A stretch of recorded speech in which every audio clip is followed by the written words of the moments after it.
নে উঠো শৈল মাছে যে ঝাটকা দিচ্ছে। ওরে বাবা 5 কেজি শৈল নেই। সব উঠে গেল। এই বাইলেটা এখনো জীবিত। মনোয়ার বাইলে এই যে আমাকে পাইছে। এই তো ওই জীবিত ওই কোনায় উঠে দেখ জীবিত পাশে কিভাবে লাফায় দেখা। একেবারে জীবিত পাশে টাটকা টাটকা জীবিত পুঁটি।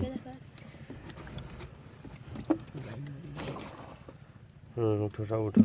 টাটকা মানে চলে দিতে হবে সাপ কুচি।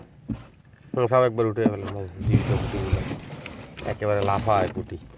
ওফ পুঁটির কালারগুলো কি মামু, একেবারে মামুর মতো চেহারা।